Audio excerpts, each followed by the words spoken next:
जय हिंद दोस्तों। आपका स्वागत है आपके अपने YouTube channel Sunil DP sir के चैनल पर। हम पिछले करीबन 10 से ज़्यादा वीडियो में डिस्कस कर रहे थे प्रोनाउन के बारे में। अभी जो प्रोनाउन का एक टाइप बच गया था वो है रेसिप्रोकल प्रोनाउन या रेसिप्रोकल प्रोनाउन। उसके बारे में आज हम चर्चा करने वाले हैं।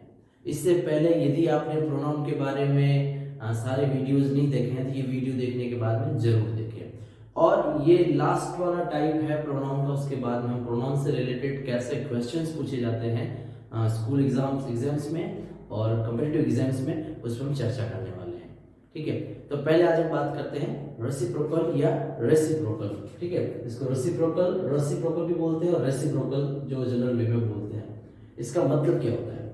इस वर्ड का मतलब होता है म्यूचुअल अंडरस्टैंडिंग, पारस्परिक संबंध, एक दूसरे से लेन देन होना, किसी का किसी वस्तु का या किसी फीलिंग का, किसी भावना का, उसके लिए वर्ड यूज होता है रेसिप्रोकल। अब देखिए, अब ये रेसिप्रोकल प्रोनाउन नाउन के स्थान पर काम आएगा। अब ये कितने टाइप के होते हैं, कैसे कैसे यूज करते हैं? तो ये दो होते हैं, एक होता है ईच अदर और एक होता है वन अनदर। हाँ जी, एक होता है ईच अदर, एक होता है वन अनदर। अब ईच अदर और वन अनदर ये तो दोनों रेसिप्रोकल प्रोनाउन है। इनको अगर नॉर्मल वे में देखा जाए तो लगभग एक जैसे ही लगते हैं। अगर आप गूगल में जाएंगे या हिंदी में डिक्शनरी में देखेंगे तो दोनों का मतलब ईच अदर का देखेंगे तो भी एक दूसरे के लिए, और वन अनदर का देखेंगे तो भी एक दूसरे के लिए आएगा। लेकिन क्योंकि इंग्लिश लैंग्वेज के अंदर कई सारी ऐसी चीजें होती हैं जहां पर हम डिटरमिनर्स में भी आगे बात करेंगे कि दो लोगों के लिए जो है बहुत आता है, उससे ज्यादा के लिए ऑल आता है। या फिर प्रेपोजिशंस में भी बात करेंगे कि दो लोगों के लिए बिटवीन आता है, ज्यादा के लिए अमंग आता है। मतलब हिंदी में तो दो लोगों के लिए जो बात कही जाती है वो तीन लोगों के लिए, चार लोगों के लिए अलग से नहीं कही जाती। लेकिन इंग्लिश में दो और दो के अलावा ज्यादा लोगों के लिए, ज्यादा वस्तुओं के लिए अलग नियम है ग्रामर में। ठीक है, हिंदी में शायद आपने नहीं सुना होगा कि वो दो व्यक्ति एक दूसरे से स्नेह करते हैं। अब तीसरे से पांचवे से ऐसा नहीं होता है ना, एक दूसरे से ही होता है। लेकिन इंग्लिश में दो के लिए अलग से रूल है और दो से ज्यादा के लिए अलग से रूल है, जैसे बोथ और ऑल में होता है और बिटवीन और अमंग में होता है। चलो देखते कौन कौन से होता है। देखिए, जैसे हमने बात की थी, एक तो होता है ईच अदर और एक होता है वन अनदर। एक तो है ईच अदर और दूसरा है वन अनदर। अब देखिए, बिल्कुल कॉमन सेंस अगर हम लगाएं तो इन दोनों का मतलब क्या है?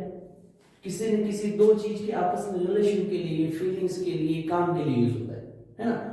जैसे मान लीजिए आप कुछ मित्र हैं और होंगे, ऑब्वियसली आप एक दूसरे की हेल्प करते हैं, मदद करते हैं, काम में एक दूसरे की मदद करते हैं।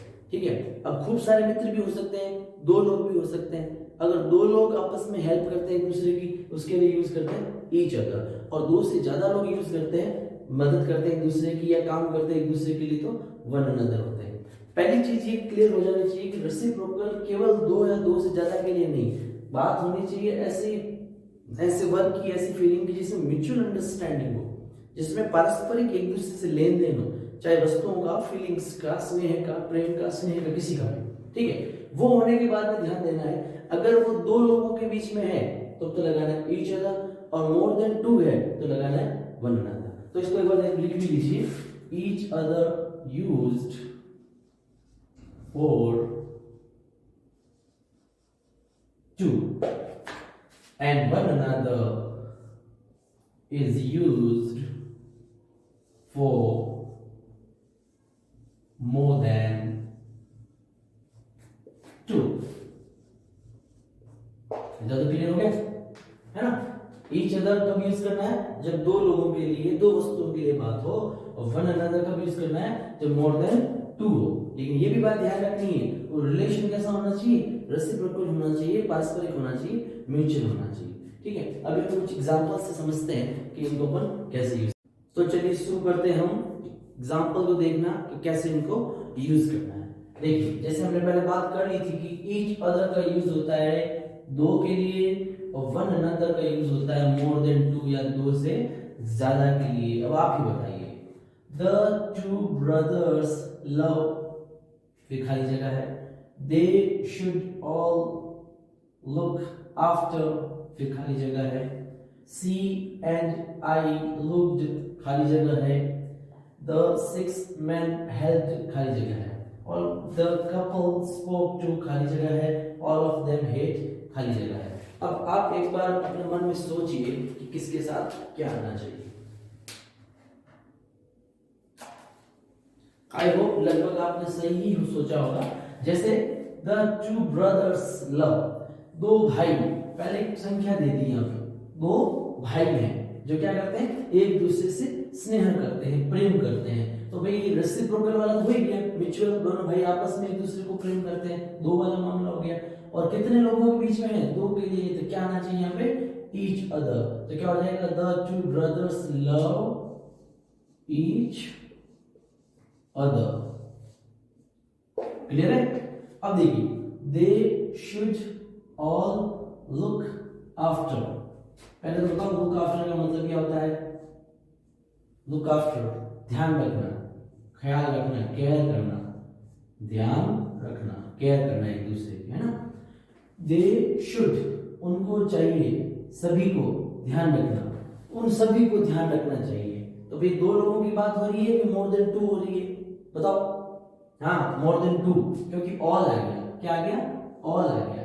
और ऑल मोर देन टू के लिए यूज होता है ना, टू तक बोथ यूज होता है।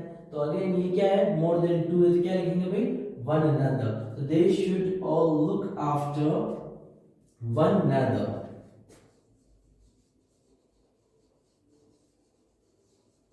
मतलब उनको एक दूसरे का ख्याल रखना चाहिए, ध्यान रखना चाहिए उन सभी को। इसमें देखिए, सी एंड आई लुक्ड, उसने और मैंने देखा था एक दूसरे को, नजर से नजर टकराई थी। सी एंड आई लुक्ड, क्या लिखूं बताओ, दो लोग हैं, दो से ज्यादा है, अरे दो ही है, इसमें कौन आएगा, तीसरा कबाब में हड्डी कोई नहीं बढ़ेगा। सी और आई, दो लोग हो गए ना, तो क्या करेंगे भाई, each other. See and I looked each other.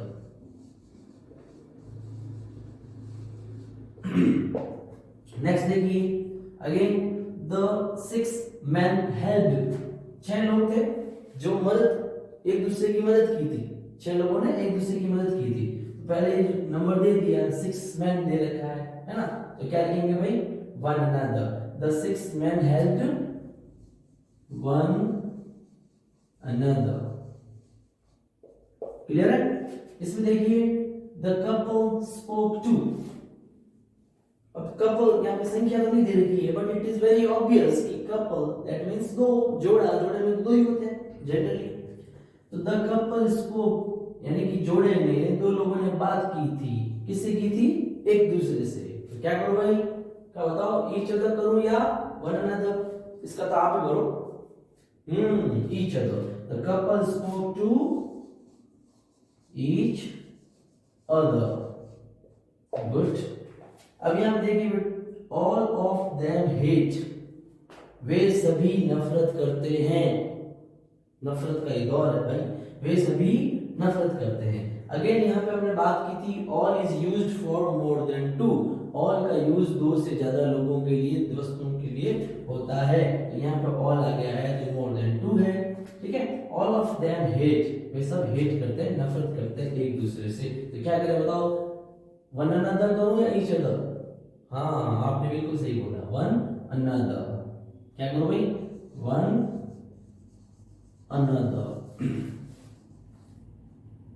I hope ये आपको समझ में आया होगा कि दो लोगों के लिए क्या काम में लेना है, ईच अदर, और दो से ज्यादा लोगों के लिए क्या काम में लेना है, वन अनदर। अब इसको याद कैसे रखेंगे ये बताओ।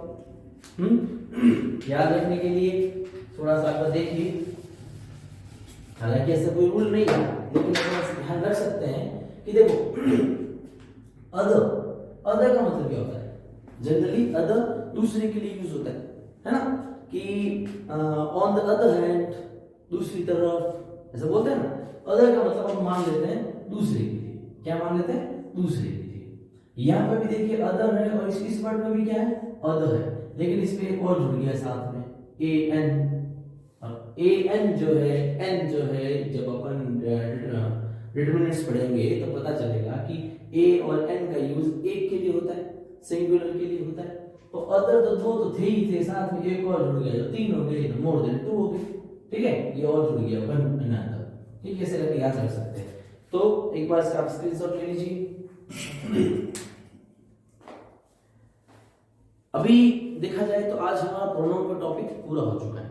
ठीक है, अब प्रोनाउन का जो टॉपिक है पूरा होने के बाद में नेक्स्ट वीडियो में बात करेंगे कि स्कूल एग्जाम्स में और साथ ही साथ में कॉम्पिटिटिव एग्जाम्स के अंदर प्रोनाउन से कैसे क्वेश्चंस आते हैं। बाकी प्रोनाउन और नाउन दोनों आते हैं तो बेसिक इंग्लिश तो सही होनी है, ये स्पोकन इंग्लिश में भी आपको जरूर मदद होगी। और कुछ भी अगर आप इंग्लिश मीडियम से हैं तो अदर देन इंग्लिश सब्जेक्ट्स भी आप पढ़ते हैं या बोलते हैं, उसमें बहुत हेल्प होने वाली है। अब आप मुझे कमेंट करके बताएं कि अगला टॉपिक हम कौन सा लें। नाउन हम कर चुके हैं, प्रोनाउन हम कर चुके हैं। जय हिंद। और हम ये कहना तो भूल ही गए आपको, भाई चैनल पर नए हैं तो चैनल को सब्सक्राइब करें, और वीडियो अच्छा लगे तो आगे शेयर करें, लाइक तो करना है ही है, और कमेंट आपको करना है ही है। थैंक यू, जय हिंद।